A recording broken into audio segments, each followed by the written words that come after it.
All right, welcome to Peace of Mind Radio Podcast. I am Brian Ramsey. That is Eric Douglas. And Aaron McAndrew. Yeah, and we are Family Planning Partners. Our phone number, since I don't think we've ever done this, starting something totally new. For those of you listening on podcast, our phone number is 502-200-5210. So if you find anything that we say throughout these podcasts interesting and you want to give us a call, there's our number, which I don't think we've done ever. That's important. We're starting a new trend today. At least not at the beginning. Yeah. We're going to give our contact information out. Okay, so we talked about this last week very briefly, that we were going to have this conversation this week about owning real estate in your IRA or your Roth IRA, which I don't know how anybody would accumulate enough money to buy a house inside your Roth, but maybe there's some people out there. But anyway, that's what we're going to talk about. Is really it's not necessarily, we're not going to approach it from any other aspect of pros and cons, right? That's right. It. Mm-hmm. And we're not going to get too much in the weeds. If that's what you want to do, pick up the phone and call us, and we'll walk you through the pros and cons based on your specific situation. Because I will tell you, I've got several clients that do this, but they do it in totally different ways that basically addresses all the different aspects of what we're going to talk about. They vetted them all out, and they're sort of doing it the right way, if there's a right way to do it, if that makes sense. And we'll start to touch base on them as we go. Well, It's interesting because this is something that really hardly ever comes up. And we've just had a few instances in the last couple months where, we've had questions about it from clients coming in and asking about, should they do this, should they do that? And so it seems very timely. I don't know why it's happening now, but... Well, it's happening because the real estate market is absolutely on fire. Yeah. And people think, I can go turn a quick, profit by owning a house in my IRA because I don't have any other liquid cash, so they've not done the proper planning, the ones that have called me. Yeah. It's the only money they have available is in an IRA, and so they're going to use that to go make a quick buck, and it just doesn't. It's hard to do it. It's very difficult to flip property in this kind of market and make money because it's just very difficult. One, you're buying the house at a too high price to begin with. Prices are inflated for sure. Yeah. And then anything that you buy to fix up the house is expensive. So anyway, we're going down a rabbit hole. Mr. Producer shaking his head like, oh my God, not again. Well, we'll get down there in a minute. So yeah, we're going to go down several rabbit holes on this one. Okay, so let's talk about owning property in your IRA. Good or bad? You guys take one, and we'll just kind of round robin it. I can go. Start out.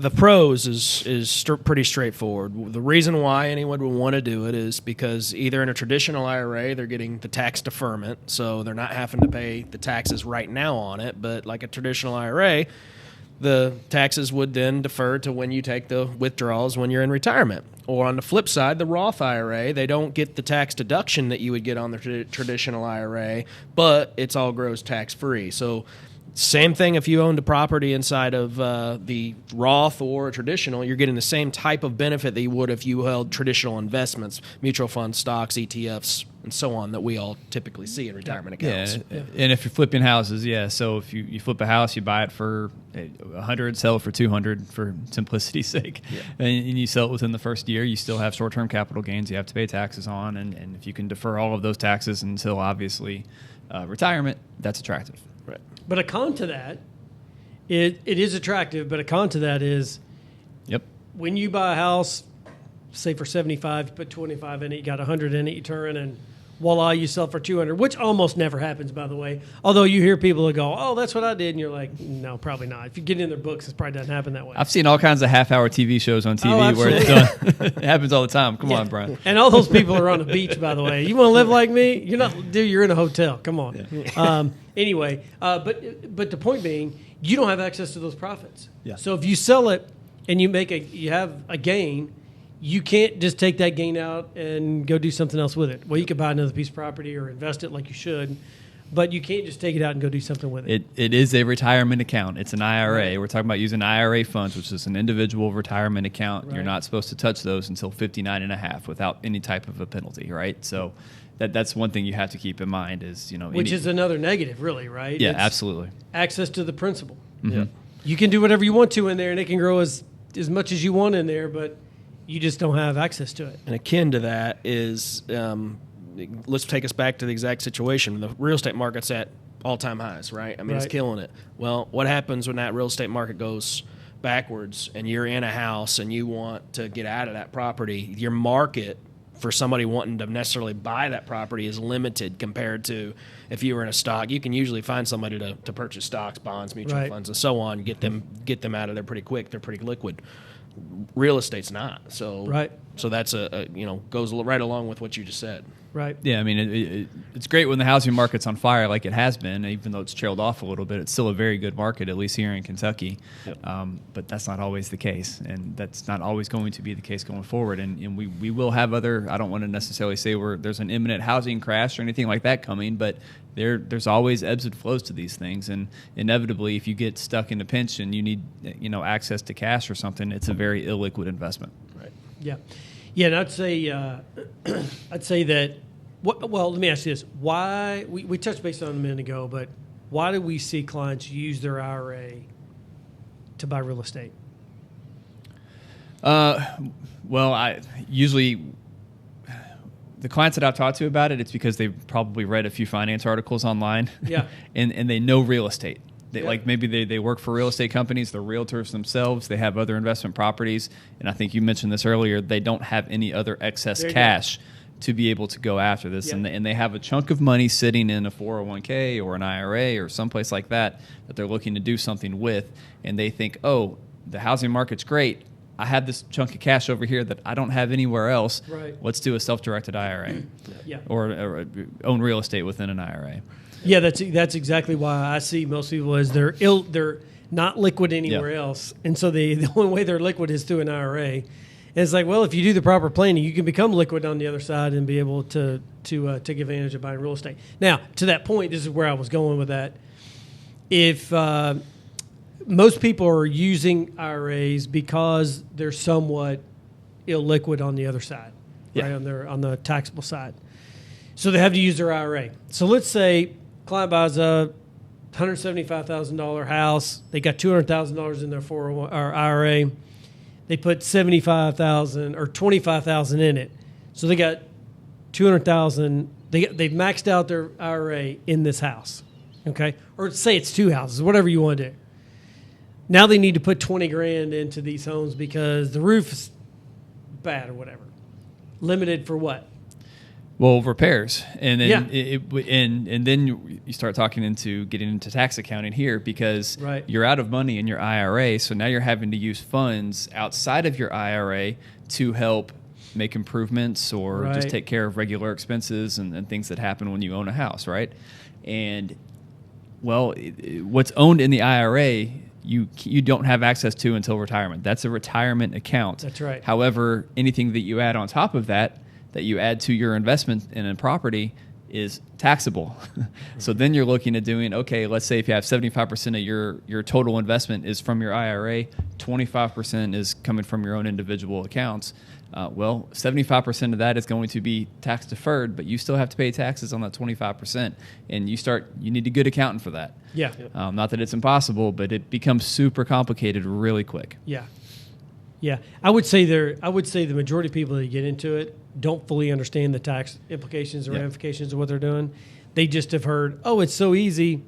Use an IRA, liquidate it from whatever mutual fund you're in, and go buy a piece of property. It's just not that simple. Yeah, it's not that simple. The other thing that I would bring up on top of those lines is the fact that now they're going to a self-directed IRA holding these real estate. They also have to make sure they're following all the IRS guidelines, because if for some reason something falls through the cracks, that could disqualify either the tax deferment or the tax treatment on the Roth IRA, the tax-free growth, for them, and blow the whole thing up. So it's yes, you got to have a great accountant. You got to know what you're doing, and there's just a lot of bells and whistles on these things. So yeah, for sure.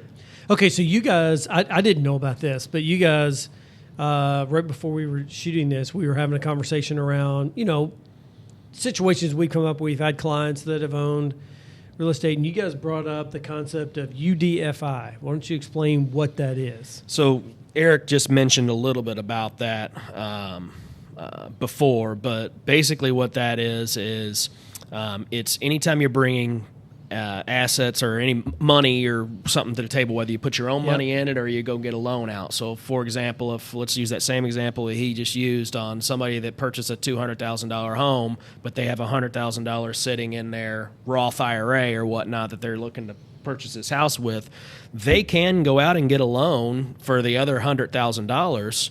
But the problem with that is not all of the income from that's going to become tax-free growth, just like it would be if it was just inside of a Roth IRA. Right. So in this example, if you've got $100,000 in your Roth IRA, you buy a $200,000 house, you went out and got a mortgage loan or whatnot to cover the other $100,000 of it, 50% of every dollar that you make in income on this house is still going to be taxed because it's not related. It's unrelated debt.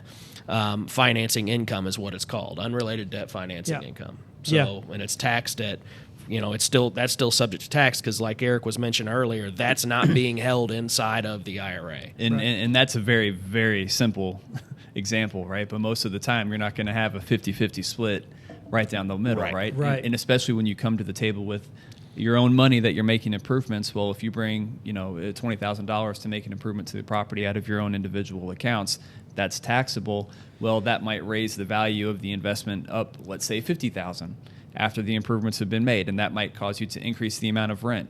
So then you're looking at what proportion, or what percentage, I should say, of that increase is taxable versus not, and it can get really, really tricky. And once again, going back to your point, you don't want to inevitably do something or mistakenly do something that's going to blow up the value of using the IRA, which is a tax deferral, right? You don't want to blow that up. You need to hold on to that very carefully. So let's talk about one things that we talk about when clients come in and they own real estate. We talk about ownership of the asset. Because we're all about making sure that you have every one of your assets titled properly, or they have proper beneficiary designations, right? So in the IRA, you obviously have beneficiary designations. That's fine. But when it comes to titling of an asset, anytime you own real estate, it needs to be owned in a what? LLC. A limited liability risk mitigation strategy is what we refer to it as. So any asset that you own inside of an LLC, that's all that's at risk for that potential liability in that entity. So what we tell every client is if you own real estate outside your primary residence, it needs to be owned inside of an LLC. You own it inside your IRA, it's not owned inside of an LLC, which is, again, not necessarily the ideal way to own a piece of property outside of an LLC, because you just don't have that risk prevention measure that we like to use when you own real estate that's not your primary resident, right? Yeah, because once again, an IRA is an individual account. Yeah, right. So it can't be owned inevitably by something that's not an individual. That's right. So. Now, the one thing it does do is it does pass outside of probate, so we don't have to worry about that. That's a good thing. But it's the risk side of it that you can't control what happens on your property. I still have real estate. I had a home in Lexington. And we didn't know this, but we had a no pet. Provision, and come to find out, we had somebody that we were refinancing it. This has been 15 years ago, but anyway, we were refinancing it, and they did an appraisal, and then went by, and it was like a vicious dog. So we actually, it got reported. We actually lost our insurance on the house. They gave us a 30-day notice. Oh wow! It was a vicious dog. Sure enough, the guy took a picture of it. It was a big dog, but it was a vicious dog, put it that way. So not only do we have to switch insurance, we went out and got, I don't know what policy it was at the time, but we wound up getting more insurance on it because this guy had a vicious dog. We're like, what happens if this dog goes out and bites the mailman, whatever comes on the property? I mean, you just never know what happens, right? And so it's just not worth I don't think. Well, if you own real estate outside your primary residence, you have to own an LLC. That's the point. Yeah, absolutely. Okay.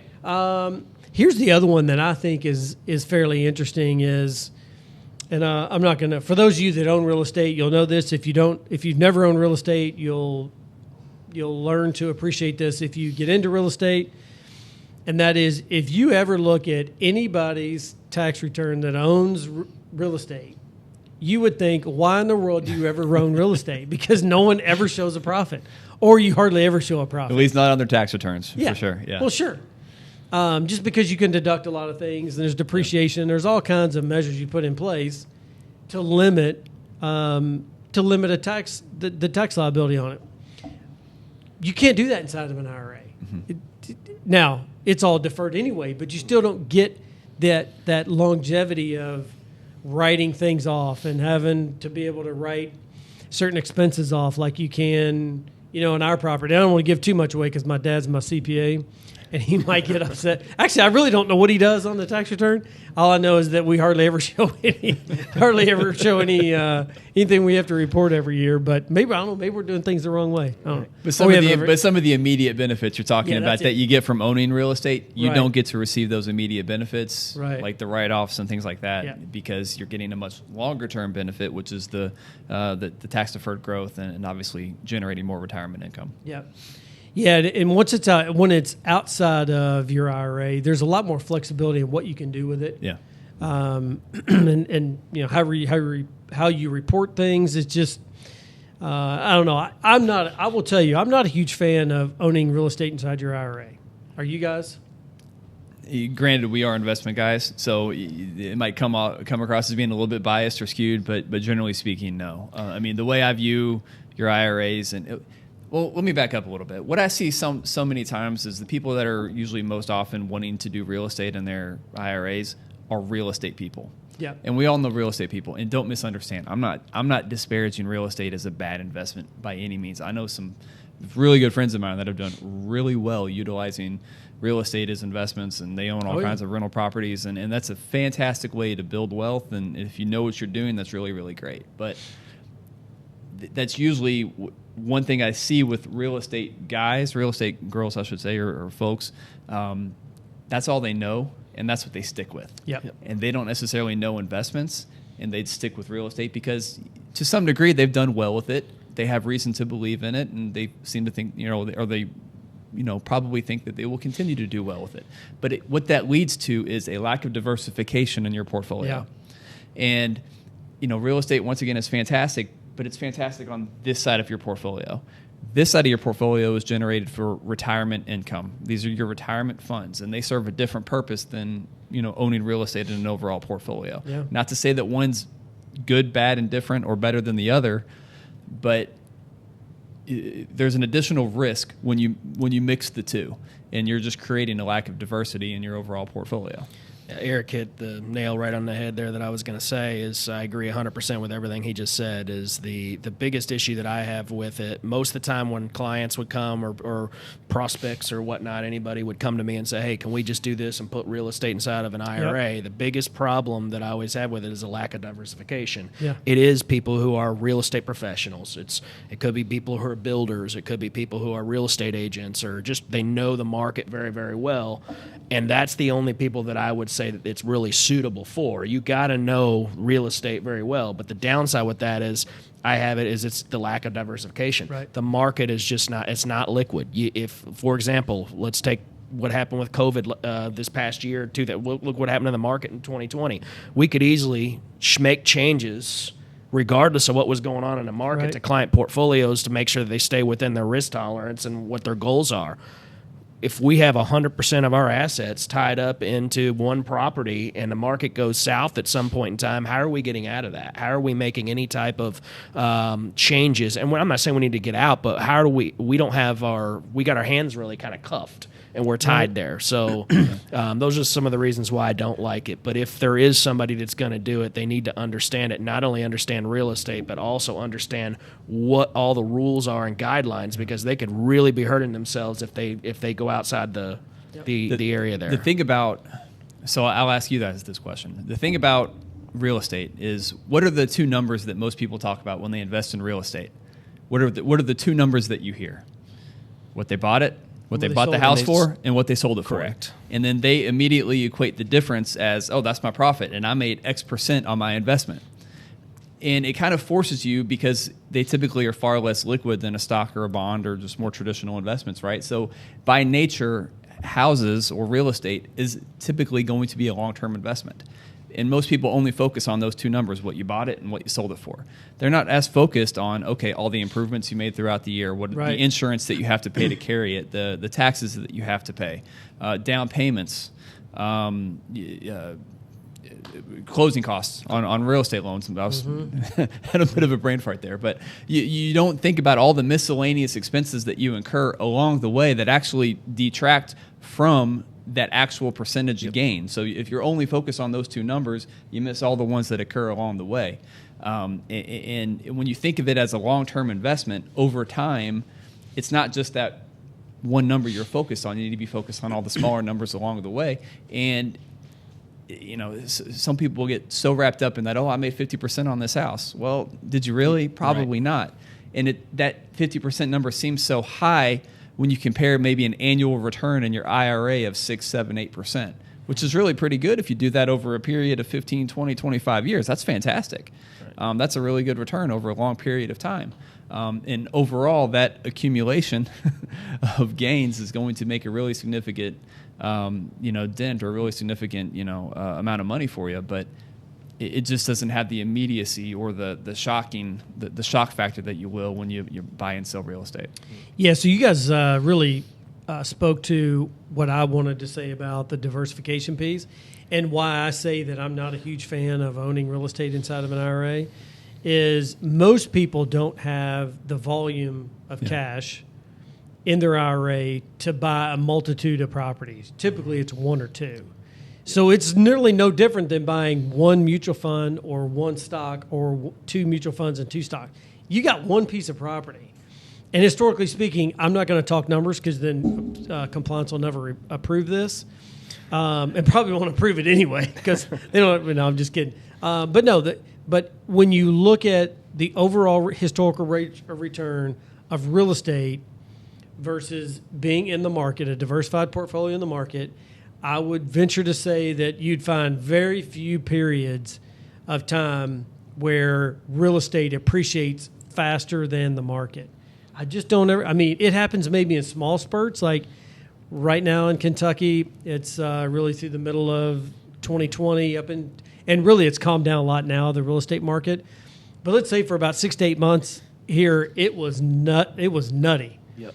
So maybe that part of that little time period outperformed the market, but historically speaking, I just venture to say that that's not the case. Right. And so why would you take everything and put it into an asset that appreciates at 2, 3, 4% versus having in the market, which historically has returned a lot higher rate of return than that? I just don't. The numbers don't add up to me, and I'm a numbers guy. You guys know that, and I've done it over and over and over, trying to justify it to me so that I can give proper advice to a client. I just don't see where the numbers work. Well, it's also worth noting you're a real estate guy too. I mean, you own real estate, right. So yeah. It's not like you're speaking out of turn here. Right. And I don't want anybody to misconstrue what we're saying here. I think all of us agree that there's a good place. Real estate's a solid investment, a good place for a portion of your portfolio, not all of it, and not all of it in an IRA. So, right. Yeah. If you had a $400,000 IRA and you took $100,000 of it and you went and bought 2 little pieces of property somewhere, that's fine to do that. Right. But that's not the case what we see typically. Somebody comes in and says, I got $400,000, I'm putting all $400,000 of it into real estate. And I just don't, the numbers don't work for me. Right. I just don't see how they work out. So, but anyway, if you have questions about owning real estate inside of an IRA, call us. We'll be happy to kind of walk you through it. And really, it kind of goes back to what I said in the very beginning. Everybody's situation is a little bit different and unique, and it may work out to where it might make some sense, right? But you might consider owning it outside of an IRA too after you talk to us. So either way, call us. We'll be happy to sit down and talk to you, talk about real estate. Anything else you want to talk about is fine with us. We don't charge for our first meeting, so if you want to just come in and sit down and chat about anything you want to, no problem whatsoever. If you want to give us a call, we're happy to take a call as well. Our phone number, 502-200-5210. And you can hit any of our extensions, and we'll be happy to talk to you. Thanks for watching, and I'm going to let Eric sign us off for another week. I feel like you've done enough of these. You should probably be able to do this by now. Can't do it. If you're watching on YouTube, hit the red button in the corner to subscribe. Be the first to get notified when we release any new content. If you're listening to us on Apple, if you can give us a quick rating, 5-star review would be fantastic. Helps us get a little bit more exposure and increase awareness of what we're doing here. And like Brian said, if you have any questions, please feel free to give us a call. Thanks for listening. Have a good week. The information given herein is taken from sources that IFP Advisors, LLC, doing business as Independent Financial Partners, IFP, IFP Securities, doing business as IFP, and its advisors believed to be reliable, but it is not guaranteed by us as to accuracy or completeness. This is for informational purposes only, and in no event should be construed as an offer to sell or solicitation of an offer to buy any securities or products. Please consult your tax and/or legal advisor before implementing any tax and/or legal related strategies mentioned in this publication, as IFP does not provide tax and/or legal advice. Opinions expressed are subject to change without notice and do not take into account the particular investment objectives, financial situation, or needs of individual investors. This report may not be reproduced, distributed, or published by any person for any purpose without IFP's express prior written consent. Securities offered through IFP Securities, LLC, doing business as Independent Financial Partners, IFP, member of FINRA and SIPC. Investment advice offered through IFP Advisors, doing business as IFP, a registered investment advisor. IFP and Family Wealth Planning Partners are not affiliated. The information given herein is taken from sources that IFP Advisors, LLC, doing business as IFP, IFP Securities, LLC, doing business as IFP, and its advisors believed to be reliable, but it is not guaranteed by us as to accuracy or completeness. This is for informational purposes only, and in no event should be construed as an offer to sell or solicitation of an offer to buy any securities or products. Please consult your tax and/or legal advisor before implementing any tax and/or legal related strategies mentioned in this publication, as IFP does not provide tax and/or legal advice. Opinions expressed are subject to change without notice and do not take into account the particular investment objectives, financial situation, or needs of individual investors.